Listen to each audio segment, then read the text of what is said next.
Yo, what's going on, everybody? Welcome back to the show, the podcast. It is a Tuesday. That means it's podcast day. I'm going to be perfectly honest. I didn't really know what to talk about today. Nothing super interesting content-wise. There is some stuff coming out today with the Romantic About Baseball program. We don't quite know what that is yet. Then there's stuff coming later this week. New event. Roberto Clemente program. New season awards drop. And then a ranked update that'll give us the second set of missions to fulfill the rest of the ranked program. But we don't know anything about any of that yet. So I didn't know what to talk about. And then I thought about it. And you know what? I think it's time to have a nice, good old discussion. Excuse me, as I just burped. But we do this live, so it doesn't matter. About ranked. We're going to talk about ranked in MLB The Show today. And my current experiences playing it. Good and bad. So... if you guys are here for the first time, subscribe. We talk about MLB The Show all the time, but on this podcast specifically every single week. So let's talk about the damn thing. So a little background, right? Everything is better with background. I'm currently 82-14 in ranked seasons. Solo ranked. So that means I've played, what's the math there? 96 games. Didn't play ranked really at all last season. I think I might have played 3 or 4 games total. And that was just to record for videos. The end of Season 2, midway to end of Season 2, kind of wasn't doing it for me. College football had just came out. I decided to give that a try. But overall, I kind of just took a break from playing video games a bunch. It was just nice to reset myself a little bit. And I really had no intentions of coming back to play ranked again, like, significantly. Like, there's nothing to prove. Like, I'm a World Series player. I can go flawless. Like, I've achieved what I'd like to achieve as a video game player. At least that will be the show. But then the out of the park, I keep calling it out of the park because OOP is out of the park, or OOTP is out of the park baseball. But out of position, OOP, out of position card series was intriguing to me. And then those bastards over at SDS did a dirty, rotten thing and got me friggin' hooked because my favorite baseball player of all time, Paul O'Neill, is wearing a Yankee jersey and he's a 99 overall World Series reward. So I gotta go get the damn man and I gotta put him into my lineup for eternity. So that's been my current mission, okay? Right now, I'm rated 828. It's been a little bit of an up and down season.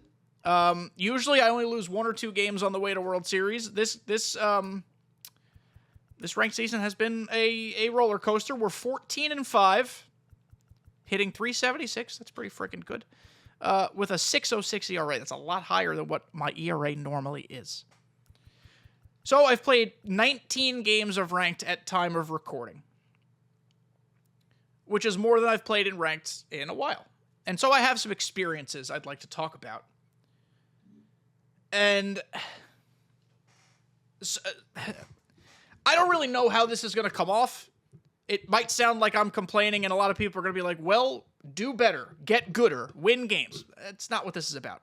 I'm not complaining because I lost games. If I lose games, I lose games, whatever. Sometimes it's the manner in which they're lost, and sometimes it's the utter lack of logic that goes on when things are going on. So let me set the scene really quickly. And you will see this, what I'm about to talk about, mostly with your own eyes on Thursday. I hopped on Sunday morning to record this upcoming Thursday's pitching video. As you guys know, or maybe you don't if you're new here, every single Thursday, I post a how to pitch with video on YouTube in which you see every single pitch I throw.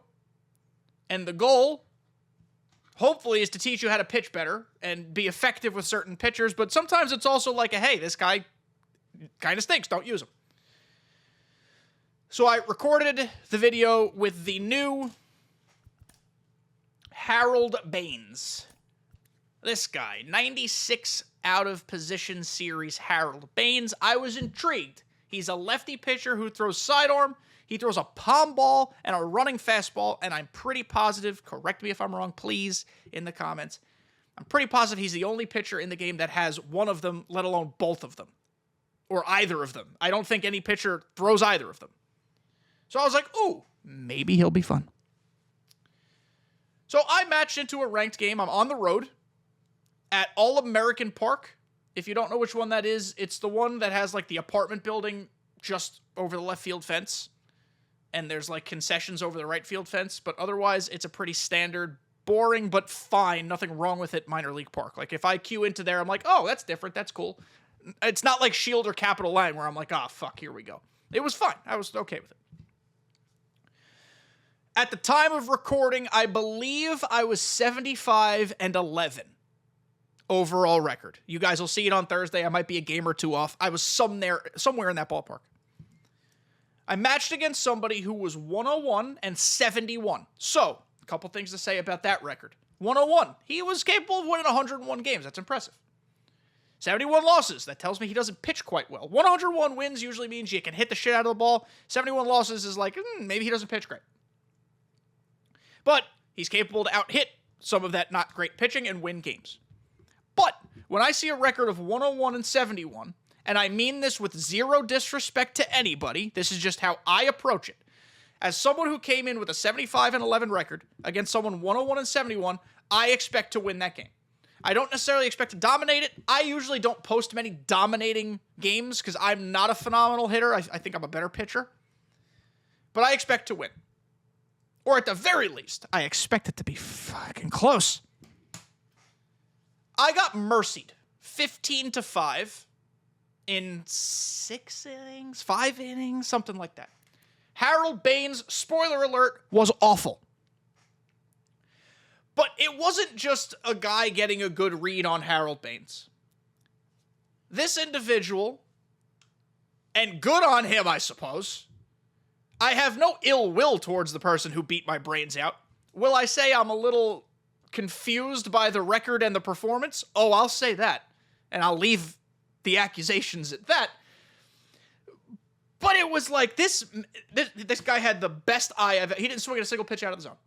And I'm talking like borderline dots could have been called strikes. If it was called a ball, he didn't swing at it. Well, you know what I mean. Like if it landed just outside the zone, he was not swinging at it. He was taking legend-level top player swings and hitting the shit out of everything I threw. Everything. So I lost 15-5 or 16-6, something like that. Again, I haven't edited that video yet. I have this footage. I'm really trying to put myself in the mental headspace to watch it back because it was really just a not fun experience. Again, I don't care if I lose. And depending on the opponent, I don't care if I get mercied. But someone with a record of 101-71, in my experience playing this game, should not be someone mercying me. Again, I'm not here whining. I'm not trying to whine. I have a life beyond this game, and honestly, I don't give a hoot that I lost the game. It's just the manner in which some of these ranked games have gone that have kind of sparked this conversation that we're going to have. So, 3 of the things I've noticed lately playing as much ranked as I have. And for you, you might have played 50 ranked games in the time I've played 19. Maybe you're a ranked grinder just because you like 9-inning games. I am not a ranked grinder. I like 9-inning games, but ranked is too sweaty for me. It's stressful for no reason. So 3 things I've noticed. Like I said, too many people I play against who have some under 500 records. Like, you know, the guy you queue up against who's 190 and 215? Have immaculate vision at the plate. I would guess it's because they've taken so many damn reps in their 400 ranked games that they've seen every pitch in the kitchen sink. But part of the way that SDS this year has shaped the way hitting works in every mode, not just ranked, because borderline pitches that in previous years were called strikes now can be, and I feel like most often are, called balls, there is about zero incentive to ever swing the bat. And I don't walk people, generally speaking. If it's a 3-1 count and I've missed on some close pitches, I don't want to give up the free base runner. I'd rather the guy hit it at somebody, and if he gets a hit, he gets a hit. So I will put the ball in the zone. Whatever happens next is kind of dependent upon the situation, I suppose. But I think there needs to be more incentive to swing the damn bat. One of my biggest things that I'm upset about this year, and you don't talk about it a lot because it's like such a smaller thing, but it's like online play should have perfect umpires.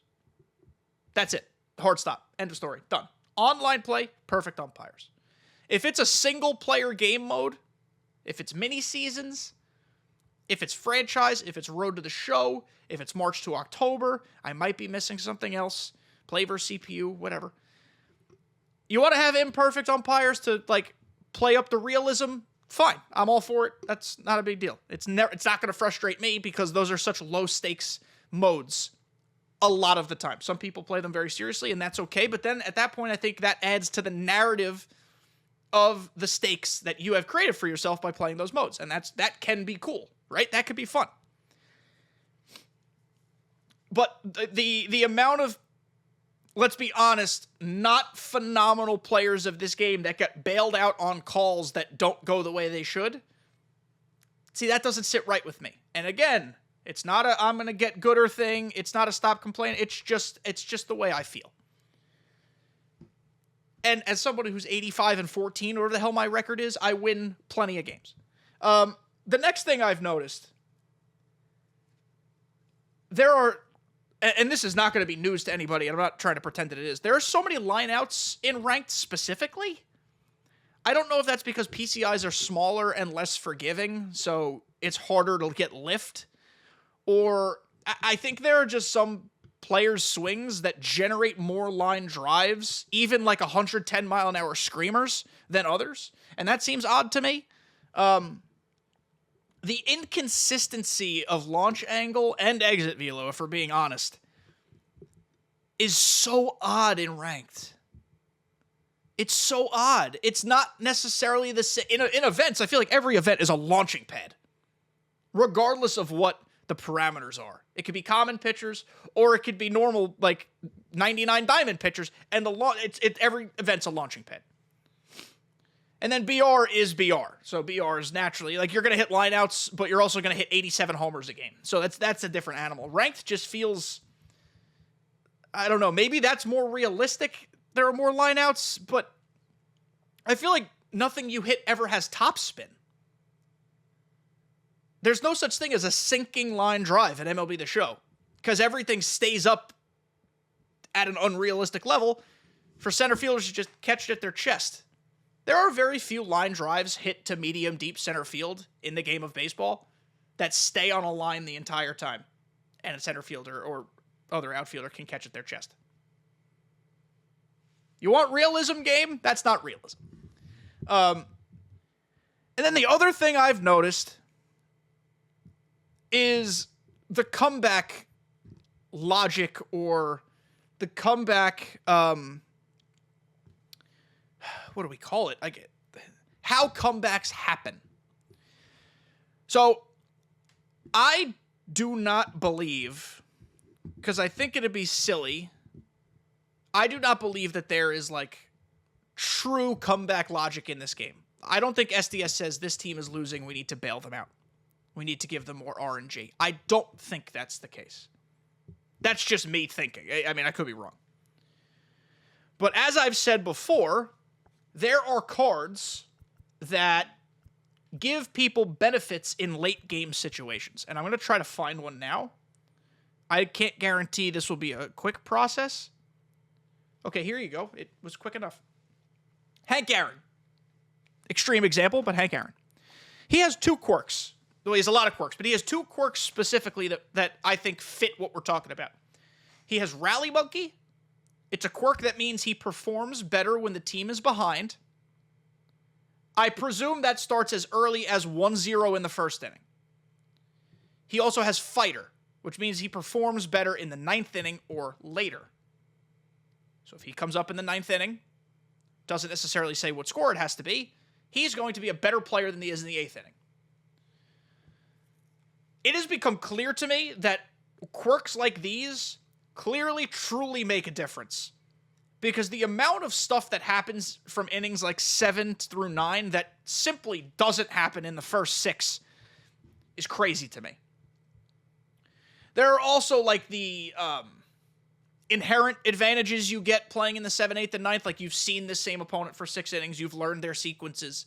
Maybe their pitcher is tired, or they've gone to a pitcher you do see better than the start. Like, there are other outside factors that come into play, too, for that late inning logic.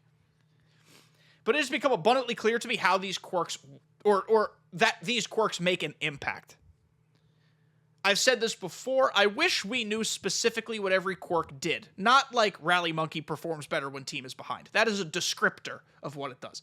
I mean, like, to the T, like, gives you +2 contact versus both sides. Gives you +5 clutch when your team is behind. Like, I want to know specifically what it does. Does the PCI get bigger? Does the exit velo get better? Does the launch angle get better? Are they like the showdown quirks where you get the increased exit velo or contact? Like, I want to know what they are. And fundamentally what they achieve. Because that will at least help me get a better grasp of why certain things are happening at the end of games that simply, like I said, are not happening early. So those are some of the things that have been on the field that I have been paying attention to and or being really effing frustrated about when certain games go wrong. And again, I'm not upset about losing. I will lose games. You will lose games. Everybody will lose games. If the threat of losing a game wasn't there, we wouldn't be competitive, semi-competitive players. Winning wouldn't mean anything if losing was impossible. Put that on, or put that in your yearbook. I mean, what a quote that was I just came up with. But it's the manner in which some of the things happen that gets us upset as people who play and care for this game, MLB The Show, and this game, baseball. The other thing that has really stuck out to me since I've been playing so much ranked is that this game desperately needs another 9-inning game mode.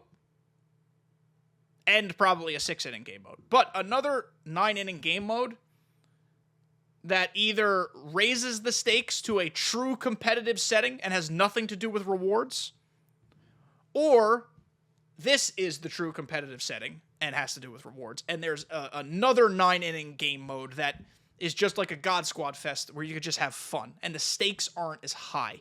I feel like there's too much going into this. Like, you have a mix of people just trying to get the World Series rewards, and then top-tier players just looking for ranking who couldn't care less about getting the rewards because they get them in 2 days. I feel like those same people should not be playing in this... Ooh, I hit my mic. I'm sorry if you heard that. Those same people should not be playing in the same sandbox.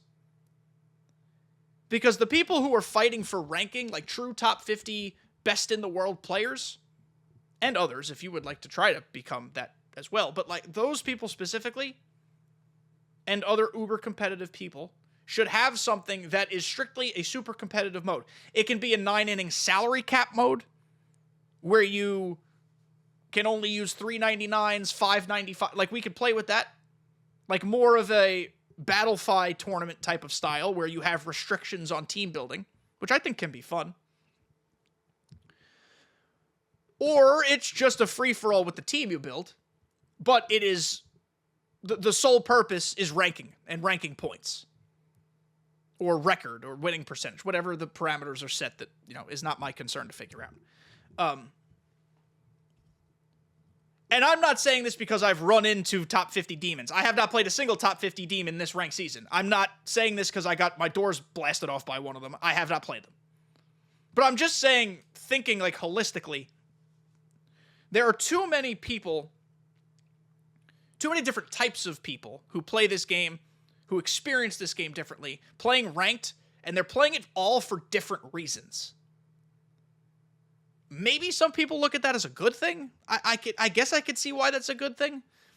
But I also do think it's time just for something new and different. And something that... And listen, when I'm saying this, that I think, like, there should be an uber competitive mode that has nothing to do with rewards, this is not me, like, catering to the 0.02% competitive players. That's not at all what it is. I actually think that creates a better online competitive environment for everybody. Because those people don't want to play on Hall of Fame and All-Star. They want to play on Legend all the time. Give them an all-time, always Legend mode. And again, anyone can join it. It's not like you have to be invited to it. I can go play that every day if I wanted to. It actually probably would make me a better player. But I just think there needs to be, like, your uber competitive and then ranked. Ranked can still have the ladder system. I guess it could still go up in difficulty, but I do think it's time for a universal pitch speed. Maybe it's just always Hall of Fame. I don't know. Separate conversation, separate day. I think ranked needs to be looked at as a casually competitive ranked mode. And that there should be a true competitive ranked setting as well. Ranked has become stale for me this year, this season rather, notwithstanding, because I want Paul O'Neill very badly. And I don't want to spend 400,000 stubs that I don't have. And I'm not spending money on the game, so I'm not doing that. Maybe it's because I've been playing the game so much for content. Maybe it's because COVID maybe was part of like a burnout cycle. I don't know. But in MLB The Show 20 and 21, specifically 20, I want to say I was one of those guys who played like 400 ranked games, and my record wasn't that good. I got a lot better after COVID. Monitor, knowledge, things like that. But I don't even think I'm going to play 200 ranked games this year. Maybe not 150. It depends how long it takes me to get Paul O'Neill if I keep going on this roller coaster of a season. I just think it's time for something new. Something different. At least reset the scene of what online competitive or online head-to-head looks like. And that's kind of just where I'm going to leave you guys today. What other things have you experienced in ranked that you either like or don't like? Am I off base on any of the observations I made? Everyone obviously experiences this game differently. You might not find problem in what I said, or with the things I said, or maybe you agree.